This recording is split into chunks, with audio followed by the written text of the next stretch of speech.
71 আগত অহা লোকক অত্যাচাৰ কৰিলে ইয়াৰ উচিত প্ৰত্যুত্তৰ পাব। এটা ডাঙৰ খবৰ জনাইছো এই মুহূৰ্তত। হিমন্ত বিশ্ব শৰ্মাক প্ৰত্যুত্তৰ দিছে আমছুৱে। মুখ্যমন্ত্ৰীগৰাকীক উভতি ধৰিছে এবাৰ আমছুৱে। অসমত 45% বাংলাদেশী মুছলমানৰ সংখ্যা বৃদ্ধি পোৱা বুলি উল্লেখ কৰিছিল মুখ্যমন্ত্ৰীগৰাকীয়ে। আৰু ঝাৰখণ্ডত থকা অবৈধ বাংলাদেশীক গুৰ মাৰি খেদাৰ ঘোষণা কৰিছিল মুখ্যমন্ত্ৰীগৰাকীয়ে। আৰু এই ঘোষণাৰ পিছতে এতিয়া জাগুৰ খাই উঠিছিল আমছু। এই ঘোষণাৰ পিছতে জাগুৰ খাই উঠিছে আমছুৱে প্ৰত্যাহ্বান জনাইছে মুখ্যমন্ত্ৰীগৰাকীক। মুছলমানৰ জীৱনলৈ দুৰ্যোগ নমাই আনিছে হিমন্ত বিশ্ব শৰ্মাৰ চৰকাৰে। হিমন্ত বিশ্ব শৰ্মাৰ দিনত, চৰকাৰৰ দিনত নিৰাপদ নহয় মুছলমানসকল নিৰাপদ নহয় বুলি উল্লেখ কৰিছে আমছুৱে। আৰু চৰকাৰৰ বিৰুদ্ধে ঐক্যবদ্ধ হ'ব লাগিব মুছলমান সমাজ। এই আহ্বান জনাইছে আমছুৱে মুছলমান সমাজক। প্ৰতিটো অন্যায়ৰ উত্তৰ গণতান্ত্ৰিকভাৱে দিব সংখ্যালঘু লোকে। হিমন্ত বিশ্ব শৰ্মা 50 বাৰ মুখ্যমন্ত্ৰী হ'লেও বন্ধ কৰিব নোৱাৰে মাদ্ৰাছা বন্ধ সন্দৰ্ভতো একে ডাঙৰ মন্তব্য আমছুৰ যে 50 বাৰ মুখ্যমন্ত্ৰী হ'লেও হিমন্ত বিশ্ব শৰ্মা মুখ্যমন্ত্ৰীগৰাকীয়ে বন্ধ কৰিব নোৱাৰে মাদ্ৰাছা। যদি সাহস আছে তেনেহ'লে 5% বাংলাদেশী মুছলমান চিনাক্ত কৰি দেখুৱাওক বুলি এতিয়া চেলেঞ্জ মুখ্যমন্ত্ৰী ডক্টৰ হিমন্ত বিশ্ব শৰ্মাক আমছুৱে প্ৰত্যুত্তৰ দিছে।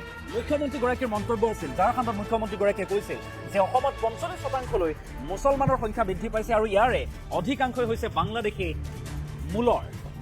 মূলৰ মুছলমানে ভৰি পৰিছে অসম। এই তথ্য দাঙি ধৰিছিল মুখ্যমন্ত্ৰীগৰাকীয়ে। আৰু তাৰ পাছত এতিয়া জাঙুৰ খাই উঠিছে আমছুৱে প্ৰত্যুত্তৰ দিছে, এক প্ৰকাৰে প্ৰত্যাহ্বান জনাইছে, চেলেঞ্জ দিছে মুখ্যমন্ত্ৰীগৰাকীক যে অসমত 5% বাংলাদেশী মূলৰ মুছলমান চিনাক্ত কৰি দেখুৱাওক মুখ্যমন্ত্ৰীগৰাকীয়ে।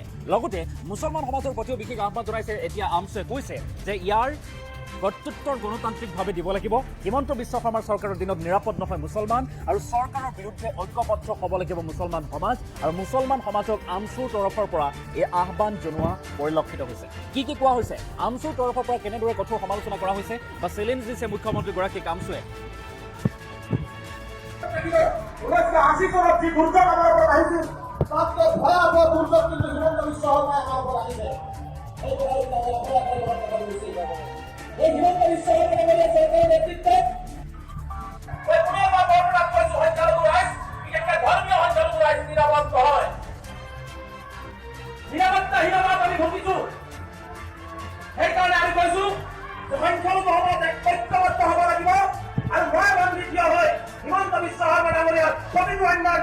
গণতান্ত্ৰিক আন্দোলনেৰ ব্যবস্থা গ্ৰহণ কৰিব লাগিব।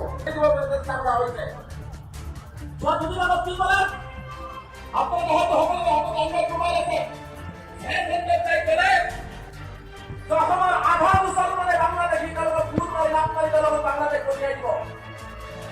মই হিমন্ত বিশ্ব শৰ্মাক চেলেঞ্জ কৰিছো, ঝাৰখণ্ডত নহয় অসমৰ মাটিত আহি আপুনি 5% বাংলাদেশী মুছলমান দেখুৱাই দিয়ক। যদি কোনো সাহস আছে, 50% নহয়, বহুত যদি সাহস আছে দেখাই দিয়ক কোন বাংলাদেশী আছে।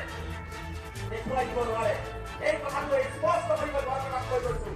71ৰ পিছত যদি কোনো বাংলাদেশী আছে, সেই মুছলমানক আন কৰা হওক, তেওঁলোকক বাংলাদেশ বৰ্ডাৰ পাৰ কৰাই দিয়া হওক।